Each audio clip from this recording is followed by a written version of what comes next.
Join me right now on Kumite TV is one of the newest additions to the UFC bantamweight division, Jack Shore. What's going on, Tank? I'm all good. I'm all good. Counting down the days now to fight night, so I'm very excited at the minute. Definitely, man.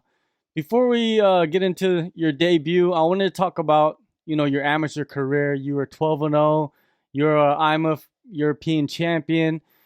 Competing at that level, the amateur level, instead of jumping into the pros instantly, what were some of the lessons you learned that kind of benefited you as a pro right now? A lot of things. Obviously, as an amateur, I learned you got to be ready to fight anyone at any time. Especially in the UK on the amateur scene, there's a lot of late pullouts, last minute pullouts where there's been fights where I've had an opponent change a couple of hours before the fight. So that definitely put me in good stead for when I went pro, because the first couple of pro fights I wasn't getting matched up until a week or two before the fight, and I've had pullouts 3 days before a fight. So it definitely gave me that mentality of let's just prepare myself and get ready to fight whoever they put in front of me, not worry too much about the opponent. And to be honest, the IMAF tournament really, I'm glad I did it, because it prepared me for the upper echelon and the top level of the pro guys, because I was going to go pro before I did the tournament, but then the opportunity came up. Obviously the Europeans was in Birmingham, which is around about a 2-hour drive from me, so it was local. And I truly fought some of the best amateurs in Europe. I fought Bulgarian guys, Irish guys, Norwegian guys, and they were all top class and a lot higher level than the guys that I'd initially fought, in Wales and England. So it definitely put me in good stead and showed that I was at a good enough level where I could go pro and make a good run at things. When you first went pro, your first couple of fights, did you feel like you were at another level compared to the competition, since you fought all those guys from different countries? Yeah, definitely. My first probably 4 pro fights, I was probably taking skill wise, a backward step compared to the last 3 or 4 amateurs I fought. I think the guy I fought in the final of the European tournament, he'd had something like 11, 12 fights.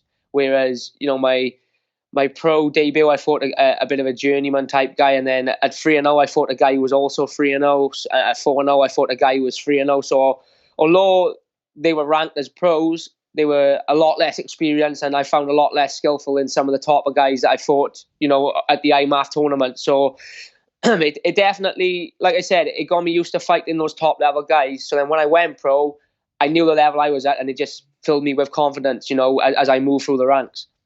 Yeah, man, you've been on an incredible run. 12-0 as an amateur, 11-0 as a pro, Cage Warriors bantamweight champion. Describe your run, with Cage Warriors, the organization, and how it grew you into the fighter you are today. Yeah, so I signed with Cage. I was 1-0, and I signed with Cage Warriors, and I got to be fair. When I signed with them, they promised me a lot of things. They promised me good exposure on the promotion, on the social media. Matched me correctly, and they were true to their word.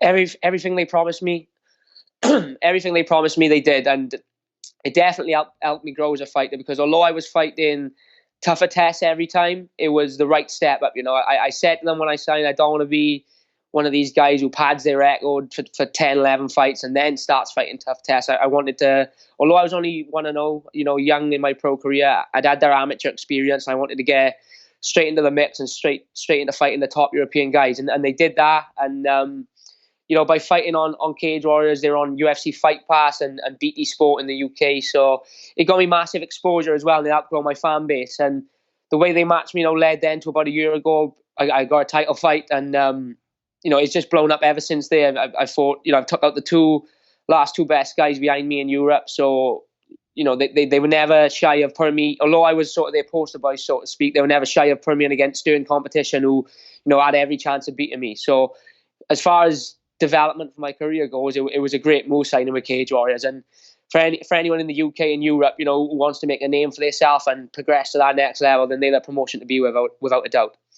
As a fighter, you're confident, right? But there's always a little bit of doubt, in your mind. Everybody has it in anything that they do, especially when you're thinking about going to the UFC. What performance do you feel that kind of elevated yourself to think, hey, man, I could compete with the guys in the UFC? Definitely my last 2 performances. in December when I won the belt, I fought Mike Ekendeo, who was also undefeated. I believe at the time I was ranked number 1 in the UK. He was ranked number 2. So it was sort of marketed as someone, someone's always got to go. Someone's the 2 unbeaten guys, 2 best in the UK. Someone's got to go. And before the fight, a lot of people said that he was going to be too strong for me, too good a wrestler. It was too much for me, and they was going to push sort of end to my win streak and expose me, so to speak. But coming through that fight, obviously I dominated from the opening bell to the eventual finish in the 3rd round. So obviously that just elevated my confidence massively, especially, I know how good Mike is, and his wrestling is very high level for a UK guy. So to go out there and beat him at his own game as well was massive for me.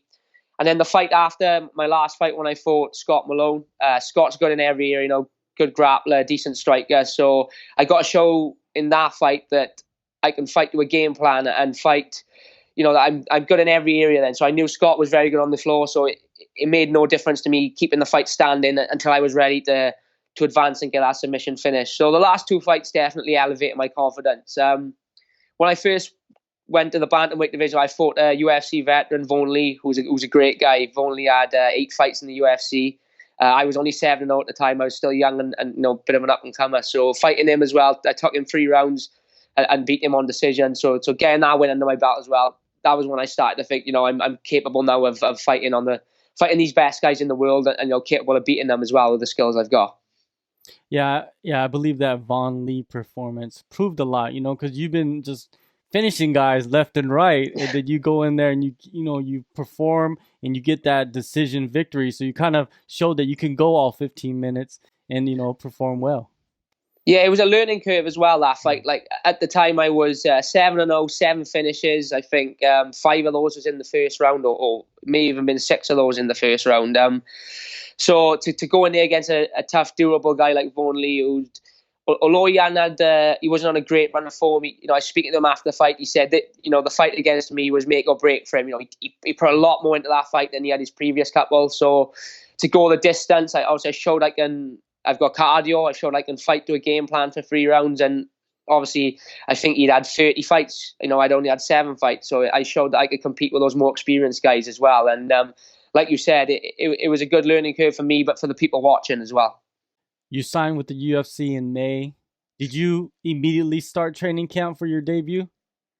Well, as it got, I got the call. I was due to go on holiday in Mexico the end of May. So I got a call the beginning of May, and then there was talk of me fighting in July or August. So we didn't know if I was going to have to cancel the holiday, but it come through anyway that they wanted me for a card later on in the year. So I went on holiday, and as I was about to board the plane to fly to Mexico, which is a long flight from the UK, my phone starts going off, and they announced the news that I had signed with the UFC. So it was a long process then when I landed, obviously filtering through all the messages and the good luck wishes. But I had 10 days away. As soon as I come back, I've been training ever since. I got the date. I got told that I was going to be fighting on Copenhagen about 8 weeks before. So I was in shape by the time I got the call to fight. So it was a matter of just fine tuning things and making it more specific then to my opponent. Whereas beforehand I was just training like a madman to get myself in shape.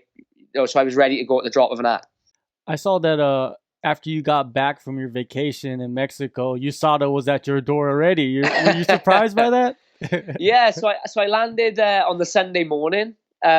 Usually I go to the gym every Monday morning early, but obviously I was jet lagged, so I didn't go. And 6 a.m. I'd had about 4 hours sleep. I had a knock on the door. My mother said, "It's USADA. They've come to test now."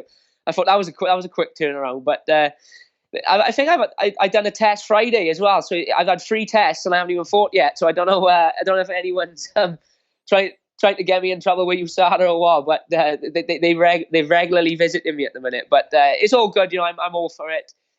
It can be a pain in the ass when they wake you up so early sometimes. But obviously, a clean sport is better for everyone involved. The sooner they get rid of all the cheaters in the game, the better. So we because with the PEDs and stuff like that, sometimes you don't know who the better guy is. If someone's using a performance enhancer, then it's not always a matter of the best man wins. Whereas USADA are cracking down on it now. They're eliminating a lot of the guys who are using the PEDs, and it's nice now that you're 99% sure when you go in there to fight that you're fighting another clean athlete.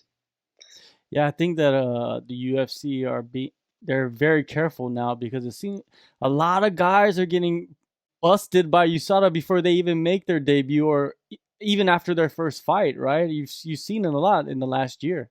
Yeah, definitely, and it's a good thing. You see a lot of guys come in from other promotions where I'm not going to name no names, but it's clear that they're using steroids and PEDs, and then, like you said, they're getting busted after their first fight or even before. So, if you're going to fight for the best, or, the highest level and the best organization in the world, then you should be true to yourself and you should be clean doing it. So, I'm all for people getting tested before they actually debut because it saves the UFC a lot of time as well. They could put a lot of time and effort and money into someone, and then they pop for pads before their first fight, and then they're probably not going to use them much afterwards. So as long as USADA's around, I think we're on the right path to getting completely clean in the sport. Yeah, especially in the bantamweight division because the whole TJ Dillashaw thing. Yeah. I mean, a lot of people say he's been doing that for years. I don't know him personally, and I don't know the ins and outs of the story. But if someone like TJ, who was the champion and has got the skill set he got, feels like they've got to do it, you can see why some guys lower down in the ranks feel the urge and get tempted by it. So it's good for the UFC to stay on top of it then, and it's good for someone like me who is a clean athlete to know that chances are I'm not going to be fighting anyone that's on PEDs. If they're catching TJ Dillashaw, who's one of their top guys and one of their top sellers, and they're banning him for however long they banned him, then it's a good sign to me because it means that there's no one's safe from it. If you're doing it, for example, Conor McGregor could do it then, and I think they would ban him as well. No one would get a free pass. So it's a good thing as someone coming up in the sport as well. Definitely, man. Now let's move on to your debut in UFC Copenhagen. You're taking on Hernandez. What are your thoughts on him and the skill set he brings? Yeah, he's very good. Comes from a great gym. Skill set wise, he's obviously a very good striker, kickboxer. But coming from the gym he comes from, he's obviously going to be able to wrestle and grapple as well. So it's a tough fight. He's a good all rounder. But I'm at the stage in my career now. Like I said, I haven't been with cage wars. My last 5-6 fights have been tough fights. And I'm not here to take easy fights. And fighting in the UFC, you're not going to get no easy fights. Realistically, there's what 50 people in each division probably. So everyone is elite. Everyone is top level. But I'm looking forward to the fight. It's a good matchup. I think I match up well with him, and I'm looking forward to us going in there and putting on a show.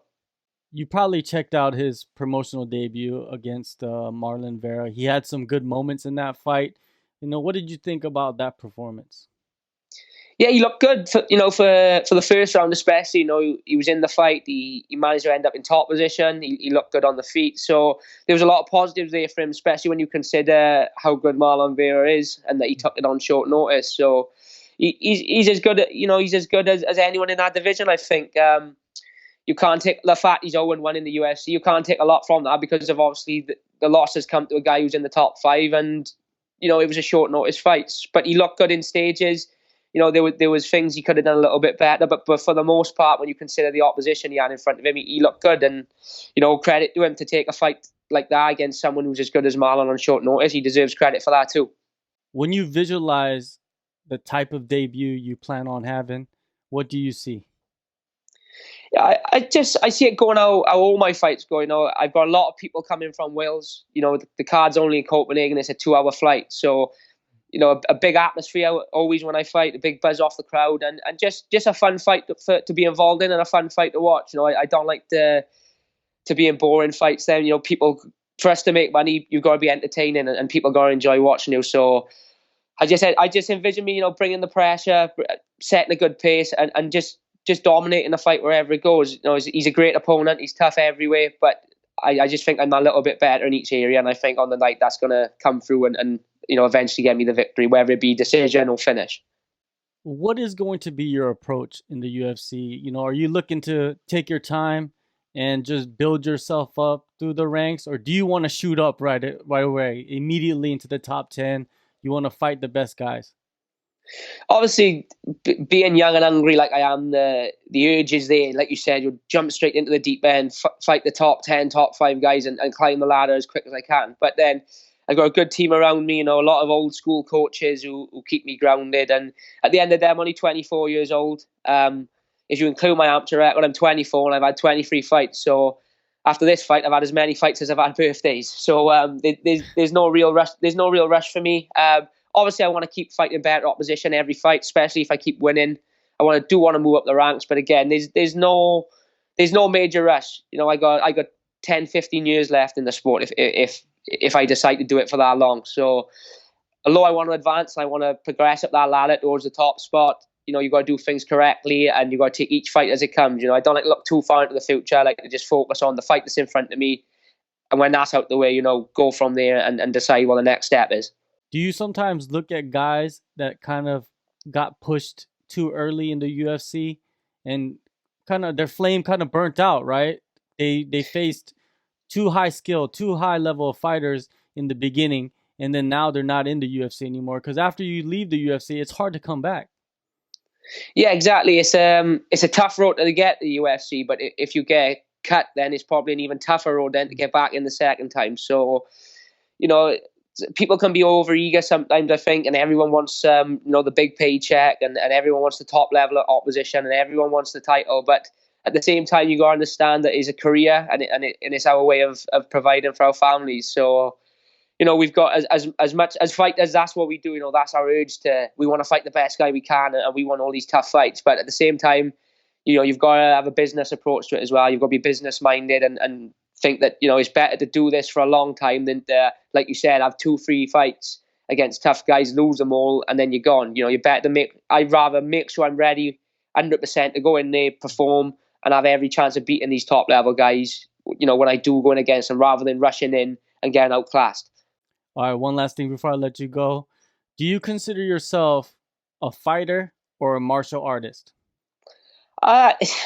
It's tough because there's days when when you just bite down and grit it out, and I think I'm a fighter. But there's also days when I'm consider myself a martial artist. I come from like a traditional martial arts background, traditional jiu-jitsu.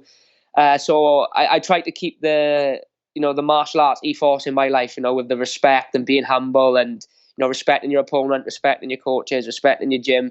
But there are days when like you said, there's days when all that goes out the window and you become the fighter. And sometimes those days tend to be fight day. When you're in the line of fire and you're in there and all the cameras are on. Sometimes that's the way it goes. But I try to be a martial artist as much as I can. I've been doing the sport now 18 years. From a young kid, I've always been involved in martial arts. So that's how I try to live my life. And I'm doing the best I can to follow that path and keep it traditional. Like the Gracies and Bruce Lee, everyone like that. Martial arts is more of a lifestyle, I think, than a hobby. Whereas fighting is a hobby rather than a lifestyle. All right, man. September 28th, UFC on ESPN plus 18, Copenhagen. A lot of people, man, are very hyped to see you make your debut in the UFC. I'm hyped, man. I'm glad you finally got signed. Thank you so much for the time, and good luck on the fight in your future. Thanks, I really appreciate it, and thanks for having me on as well. Hopefully we can do it again after the fight.